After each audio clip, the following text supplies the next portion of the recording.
you talk, Heather? Okay, can you hear me now? Perfect. Okay, good. Technology. Yeah, that was I Um, mean I'm pretty decent, I guess, but I'm not a Facebook user, so I'm oh not my used to that goodness. stuff, and I didn't see a join button anywhere. Well, I had the last time I tried to do a Facebook Live, it, I had the same issue. They, I was not able, they didn't see any way to join. Yeah, I tried sending them an invite to come on. They never received the invite.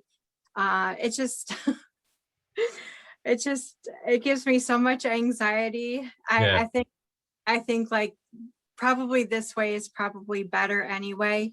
Just sure. record it and then Yeah. just post it later. Yeah, I Uh, mean, whatever. I mean, I'm sorry about that. If this works No, for you, it works for me. yeah, no, and a lot of people have had the same issue, and I don't know why Facebook has to make it so difficult. Yeah, strange. Strange. I don't know. I don't know, but sorry about all the technical difficulties, and now my Oh, face is all red because I'm nervous. oh no, no, it's all I'm good. like, I'm like, this is making me so nervous. Well, hey, it's all good. I Uh, appreciate you inviting me on, whether it's live or not. It's all good. yeah. And I Well, like thank your you. Thin Lizzy stuff in the background. That's always good to see. Oh, yeah. I've got a few posters up of theirs, and yeah, that tribute album that was made. Oh, I Yeah. didn't know there was is a recent tribute album? I think it came out maybe a couple of years ago. Okay, okay. Yeah, and that was part of the artwork that came with the album. Super cool. So, yeah, thank you. So how are you? Great. Doing well. Yeah. Good, good. I I looked on your Bandcamp and I listened to some of your music, Cool. and I really enjoy it. And I noticed that you give a lot of the proceeds to charity. Lately, yeah, I have been doing that. Yeah. So tell me a little bit about that. Um, well, I don't know. I guess it's you're starting off with a really tough question for me, Uh-oh. actually. No, it's fine. It's good. It's great. I'm just trying to think about like how I would explain how I came to the decision to do that. Um, Yeah. and I guess it had to do with a couple of things happening at once. Um, I think during when the pandemic started, which were I guess a little bit, or I guess I should say lockdown or whatever, started. I guess Bandcamp started doing these Bandcamp days, and we just had one yesterday, right? Yeah. And so it's this opportunity to get more money out of your sales, right? No fees there. I mean, PayPal still does their fees, but whatever, Bandcamp waived theirs. And I think this was, and then summer happened, and the murder of George Floyd happened, and it just seemed to me like a lot of things were happening at once, and I said to myself, wow, um, is there an opportunity here with Bandcamp waiving money and this coming in, or I can just put this to good use. Um, I guess what's underlying this is I don't Witnesses is not like a profitable endeavor for me. There's no desire or illusions that I'll ever make money off the project. It's too obscure. Making money off music is too hard. Um, but that said, people do spend money on Bandcamp. One thing that has surprised me is that people actually buy CDs. I that blows my mind that people still want them, given that you have high quality, lossless digital and you have vinyl. Both those two seem so superior to me to CDs. But there are collectors out there. There are just like really cool people out there who still want to have them.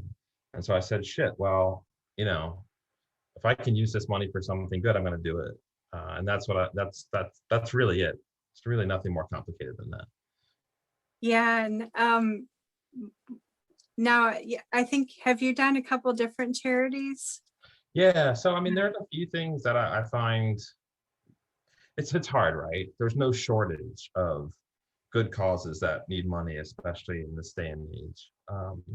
I think particularly my focus has been Equal Justice Initiative, Brian Stevenson's organization that seeks to, how you say it, educate, reform around mass incarceration and matters like that. And then more recently, I've been going in a slightly different direction. What's the organization that I'm doing right now for this Fair Fight? Yes. Sorry, there's so many things out there that I can't even keep it straight anymore. But Fair Fight, right, is Stacey Abrams' organization for voting rights in Georgia. They may have reached beyond Georgia, I'm not sure, but it seems particularly acute right now with SB 202. So that to me, I mean, I'm sure we want to talk about music at some point, but if you follow what's happening in the US, there's a lot of stuff happening at the state level that needs attention. I think a lot of us experienced the past 4 to 5 years a very traumatic experience. It's not over. And I think the things that are happening at the state level are really, really important. I believe there's over 300 bills right now to suppress voting rights. That's a huge deal. And so I wanted to put some money into Fair Fight as well, because I think the work Stacey Abrams has done is just unbelievable. I think it's a great way to raise money for some really great causes. Yeah, I mean, art's political, so I have no reservations about it. Yeah, yeah. And what better way than to use Bandcamp Friday, which has been incredibly successful to Yeah. use, to use that platform and to use that Bandcamp Friday to raise awareness for different charities. I think it's really great. Yeah, thank you. I've been very pleased with the results. Some people have been extremely generous. Yeah, that's wonderful. Yeah, It's a way for people to, and maybe there are people that want to give, but they don't really know which charity to give to. it's So overwhelming. Yeah, for sure. yeah, because there are so many different charities out there. And the fact that you're supporting a charity that's close to your heart, other people I could see would want to participate in that. Yeah, that's great. If I can raise awareness, point people in the direction of certain things that I think are important, that's awesome. Yeah. And CDs, I think as far as purchasing CDs, I think the price point, for someone that may not be able, especially if you're buying a record from overseas, Oh God, yeah. um, Yeah.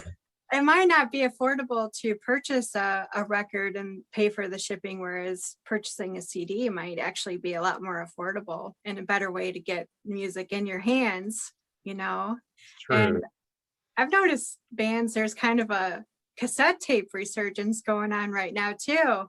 I mean, they lost me with that one. I mean, I spent more than enough time in my life with a pencil fixing a cassette.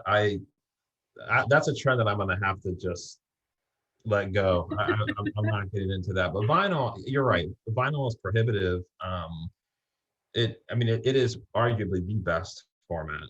It is absolutely beautiful from the way it looks to the way it sounds, to the process of creating records. I guess, am pressing witnesses for on vinyl, starting that process now. Um, yeah, I'm fortunate to be able to do it. That's It's wonderful. That's Yeah, wonderful. the minimums are high. Like it was hard to find one where you didn't have to do 200 or more. I mean, some places are asking even more, and at a certain level, you just have to be honest with yourself about how many you're going to be able to sell and move. Um, so anyway, yes, vinyl is, I think, the best format, but the hardest, I think, to get into, even in terms of making it or buying and storing it. To your point about that, CDs are probably easier. Yeah. Yeah. Yeah. Um, and yeah, I noticed that, you do a lot of the music, the work, and a lot of it, it seems like you do yourself. Mhm. And then I noticed that you bring in collaborators to work with you. And I noticed kind of the same names. So do you have a particular group of people that you like to work with? Yeah, for sure. It's interesting. I'm not sure. Yeah, the question is, do I have a particular? I mean, there's a lot of different ways I can answer that, but yes, of course. And I guess as I think through, Jürgen Munkeby, from the Norwegian Shining, has played on maybe 4 to 5 different things, including something that's unreleased. Um, I just adore the saxophone, and I think he is an absolutely brilliant player, and strangely accessible.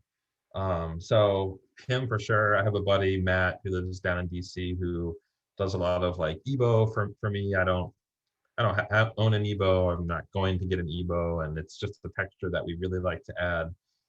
So I'll toss things over to him for that. I guess, and then I have Gabby Conan, who has sang on 3 and 4 and another unreleased thing I will probably continue to work with. I think she's really got the perfect voice for what I'm doing, and I was really lucky to find her. So yeah, there are a few people who um, have appeared on the past few releases, and they will appear again for sure.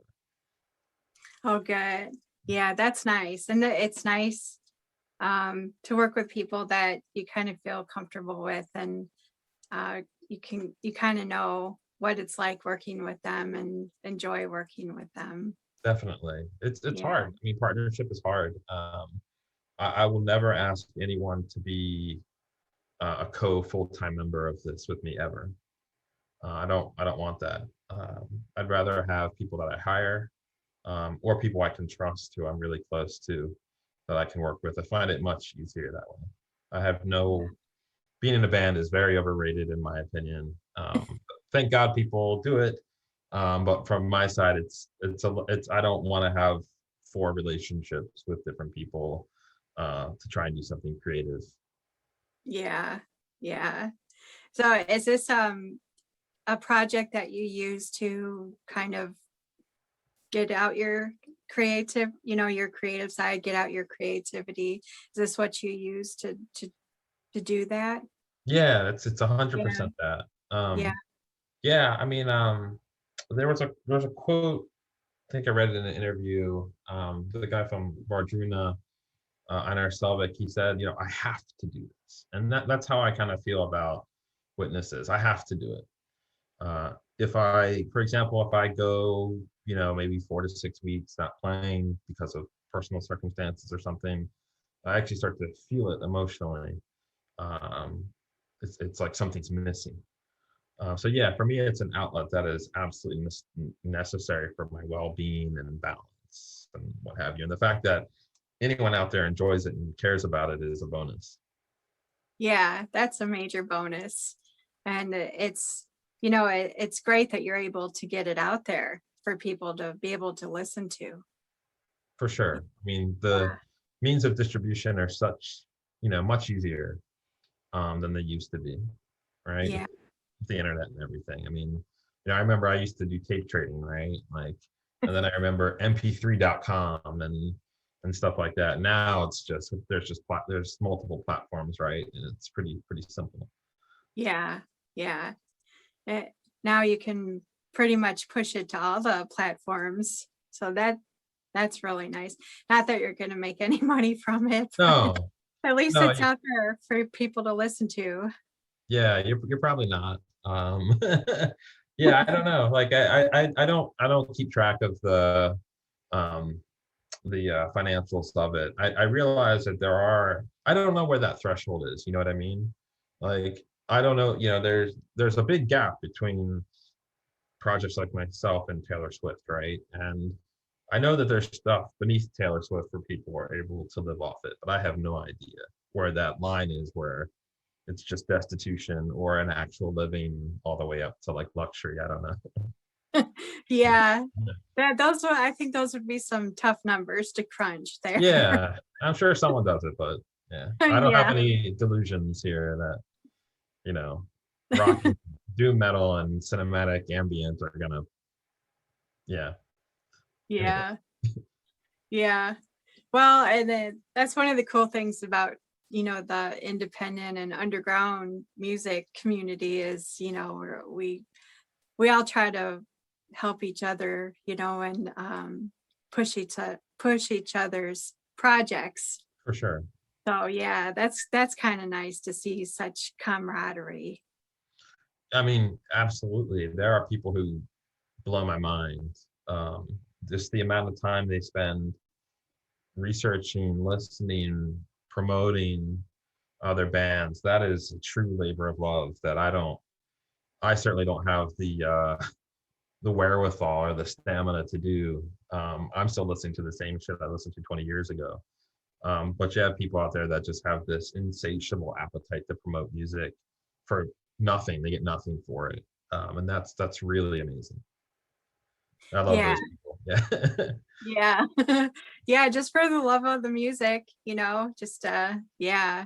And there's a lot there, you know, I keep learning of more and more people that are doing it, but it seems like there's a lot of people out there that are, they have their blogs and they write about it, and Sure.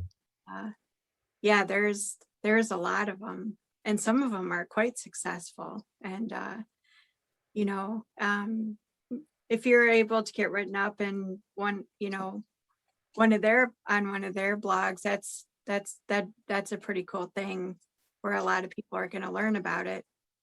Yeah.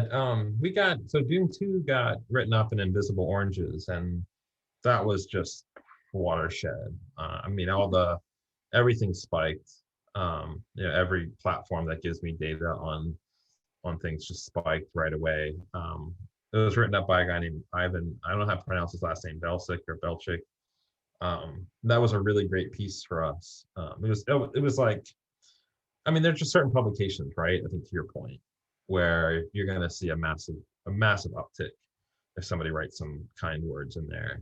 We ended up for some very strange reason, we were on a list on the blog No Clean Singing last year, and everything I do has clean singing, so that was pretty funny. But that was another one where there was a big spike. And the guy who wrote it didn't even tell me that he wrote it. I just said, "Well, what happened?" And then I looked at my inbound links on Bandcamp and I said, "No Clean Singing, that must be a mistake." There we were. Oh So wow. yeah, so I'm sure there are plenty of people who read that who are like, "What the hell is this guy talking about?" But oh well, maybe it got us some fans. I don't know. That's pretty cool. That's Yeah, it was really really cool. funny. Yeah, I'm glad they were Yeah. flexible about it, right? That's cool. Yeah. Yeah. So what kind of process do you have to go through to get your music on an actual record? Yeah. So you're talking about the physical production? Yeah. Yeah. Yeah. So I mean, for and you're asking about vinyl specifically? Y- Yes. Oh God. Yeah. Well, Is I mean, it? yeah, there's a big barrier to me right at the start, which is mastering. Um, so I do my own mixing and mastering for Witnesses for digital and anything I'm going to press to CD. Vinyl has a whole set of constraints that are totally different, having to do with low end, your true peak volume. There's some other factors as well. But when I read about it, when I started researching it, I said, nope, not gonna. It's almost like, how do you learn to tattoo on someone, right? Like, I don't know, you find some friend who you can draw on, or you draw on an orange or something, and I was like, well, I'm not. I don't have the funds to just make a vinyl that sounds like shit. So I'm gonna find a mastering engineer who specializes in it. And so this is for Witnesses 4, and one of the inspirations for Witnesses 4 is Ryuichi Sakamoto. And I found the mastering engineer who had done the vinyl for the Revenant soundtrack, which for me is like holy. Um, and so he was within budget. He wasn't cheap, but I was able to pull it off. And I had him do the masters. So I've heard them, and they sound great, but I would never have known how to do it from a technique perspective. And then from there, they'll make the lacquers. And then there's just like electroplating, and suffice to say, like with vinyl, there is a cheaper route, which is you can just have them lathe cut. But apparently those don't sound as good and they're not as durable. So I'm doing a proper vinyl press. And yeah, right now the masters are done. They'll produce the lacquers. Those will be sold to a company called Gotta Get a Groove, I think. I think that's what I'm working with. And then they'll produce them. The turnaround is very long, unfortunately. I've had more than a few people ask me about something on vinyl. And this is going to be the one, at least to start, but it won't be till next year to do the turn. Oh, okay. Yeah, Okay. it's really something. I Yeah, mean, that sounds like quite the process. yeah, it is, and there's also like time sensitivity. So when you make those lacquers, as an example, you want to use them pretty quickly, as far as I understand. And again, I don't understand the mechanics of all that, but you have to line everything up and get it done in a proper sequence. So it's a little more complicated than sending some files over to have them burned, if you will, to CD. Yeah, yeah, yeah. I've heard that where they press the vinyls I've heard that they're quite backed up right now. Exactly, exactly. Yeah, And that which was the I guess that's a good thing because so many people are buying right now, which is great. It's a great thing. It's the resurgence I think it's real. I think it's for there. sure. I'm with you 100%. I mean, it is the best format, I think. Just the warmth, the noise floor, the extra artifacts, watching it spin, the whole experience is just really superior. Yeah. Well, yeah, that'll be great. Do you know how many you are gonna get? I'm doing 100, 100? which I didn't want to do 100. I would have preferred to do like 50. Um, so I suspect I'll have some very pretty stuff to look at for a long time. And like they're gonna be beautiful. The artwork is done. They're absolutely stunning. But to move Well, that many. put me on your list. Well, thank you. Thank you. Oh, That's yeah. very kind. So 99 are not spoken for yet. But yeah, I mean, it's worth it. I mean, it goes back to your first question about donating and stuff like that. I'm very fortunate that I'm able to do it. And I did hem and haw a little bit. I was like, oh, there's no way I'll ever move 100 and whatever. But hey, maybe over time, maybe. But it's worth it for that select few people who really want it. And I'm one of those people. I want to hold it in my hand. It's going to be white vinyl, which is really going to be special with the layout. So I'm Oh, looking. and I don't have any white vinyls, so I'm Well, it's looking forward. interesting. I I'm took looking forward to that. That's great. I took a risk. The plant told me that sometimes white vinyl can have defects, some little smudges here and there. And I asked them, realistically, is it something that's going to happen on all of them? Is it going to be a really nasty blemish? And he said no. So I'm kind of crossing my fingers on it. But yeah, it's the right thing to do, even if there is a little bit of risk of some blemishes on the actual records. It has to be white, and that sounds so weird. It has to be white in context of the layout. It's just that record. If that record came out green or something, it would make no sense. Yeah, yeah.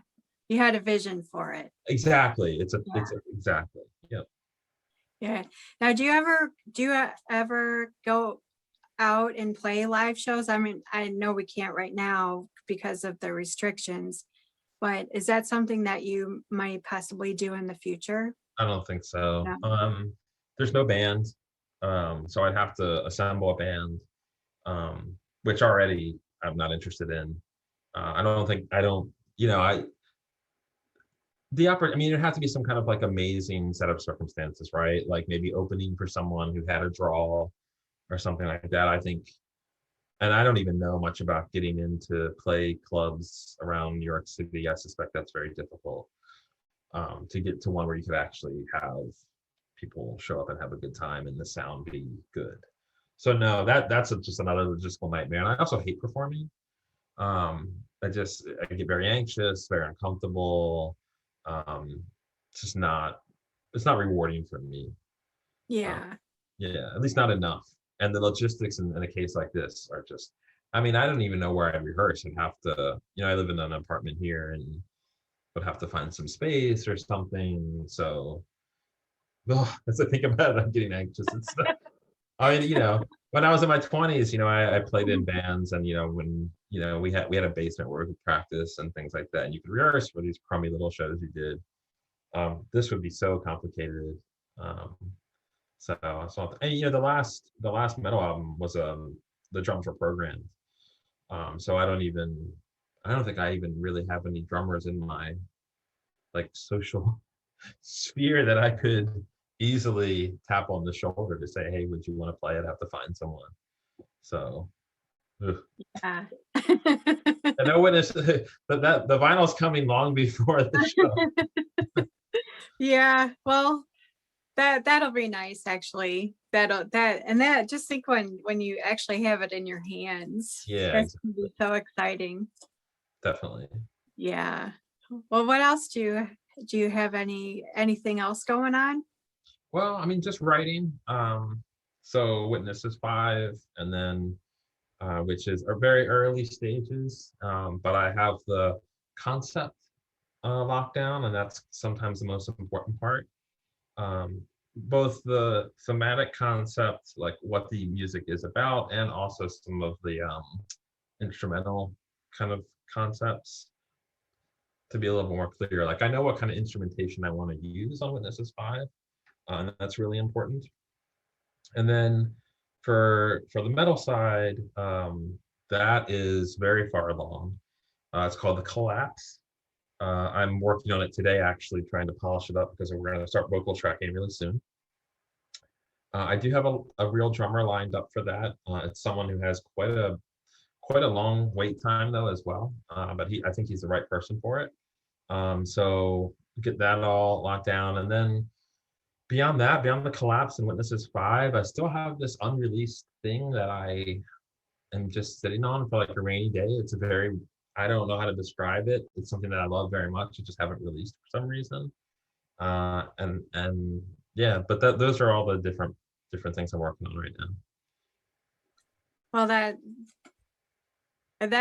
it's a lot of people I talk to, it seems like they're constantly writing, constantly writing new stuff, and just constantly working on new things, and always writing, always writing. Yes, Yeah. definitely. I mean, I think that's the way to do it. As long as you're comfortable throwing stuff away, which I think is really important as a writer, because you have to edit, right? I think that's what I'm getting at. Yeah. So one of the best ways is just, whatever comes to mind, whether it's a chord progression or a tone or an instrument or a whatever, just follow it through and then sleep on it, and then you come back next morning, you say, oh, well, just chuck it. But better to get that out there, record it in your DAW if that's what you're doing, and give it a chance to thrive. Yeah. Yeah. Now, when you work with other people, are you open to suggestions that they have if they think something might sound better a different way? That's a great question. Not really. Oh. So I mean, I'm being somewhat facetious. Look, I have a very strong opinions on this. Like when I hire someone, it's because I believe that they know what's best. So that's why that's why I made the joke. So like, for example, I mean, the person I mentioned first, Jurgen, right? Like writing something for him to play would be obnoxious, right? I would never say like, hey dude, play these notes, play this run. I played it on keyboard for you. Now you do this on saxophone. That's just stupid.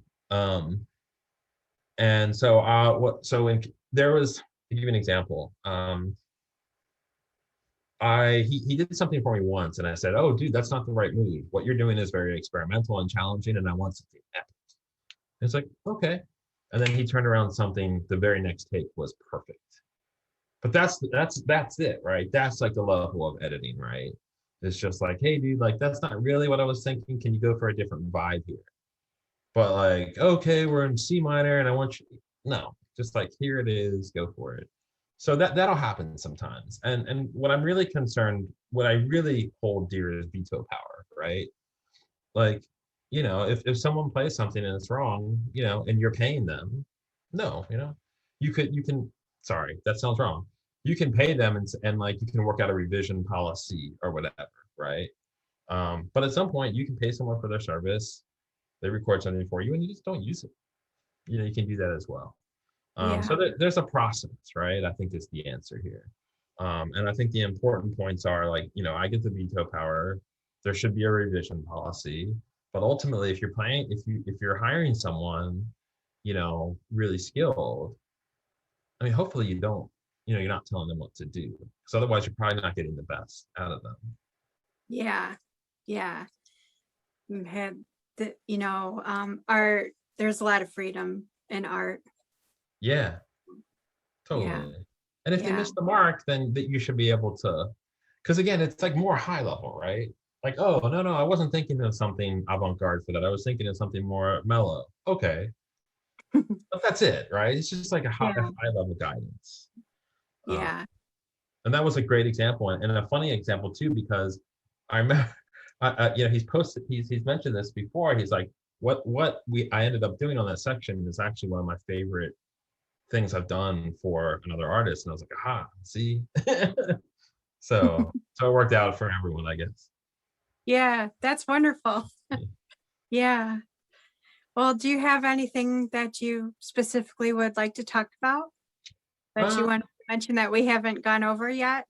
Not really. I No? just thank you for having me. It's Yeah. really, really great and appreciated. Um, yeah, if I guess the only thing I would say is to your first question. I have this fundraiser going through till Monday. That'll be for Fair Fight. So if you're thinking of purchasing something I did, if you can do it by Monday, that's great. To anyone who watches this, if not, all good. Any support is really appreciated. But no, nothing to add. Just I hope this was interesting for you and for anyone who might listen. And if you like what you hear, there's more coming. Witnesses 5, and then that's the, I don't know, ambient whatever side, and then the follow up to Doom 2, the Collapse. I think both of those will come next year, and then the Witness 4 vinyl. So lots in the pipeline. Yeah, lots of stuff coming next year. That's great. Yeah, I think 2020 will Really be great. quiet from here on out, but then next year, hopefully multiple things. Yeah. Now Some this is cool ones. on now through Monday. This is through Bandcamp. Yeah, Purchasing on exactly. Bandcamp. Yeah. Okay. Witnesses on Bandcamp. And then you're giving the proceeds to this charity that you spoke about. Yeah, so I'm doing like, I have this bundle that I do $20 per purchase, then everything else is $5 per purchase. I don't know why I made it so complicated, but yes. I'm gonna post the receipt, anonymized and everything. So I did that before for Equal Justice Initiative. So you can go back and see what I'll post the ultimate amount raised. Oh, cool. Okay. Yeah. I'll get on Bandcamp and I'll check that out. Oh, cool. Yeah. Thank you. Yeah. Yeah. Well, I really appreciate, I'm sorry we had difficulties in the beginning. No I problem. think I think from now on, this is this is what I'm gonna do from now on, just to save everyone all these headaches, you know. Yeah, I mean, it's all good. I And appreciate the support either way. yeah, yeah. And I'm glad you're able to give us some of your time. And I really do appreciate that. Thank you, Heather. Yeah. And have a good weekend. Okay. Okay, Bye. thank you. Bye-bye.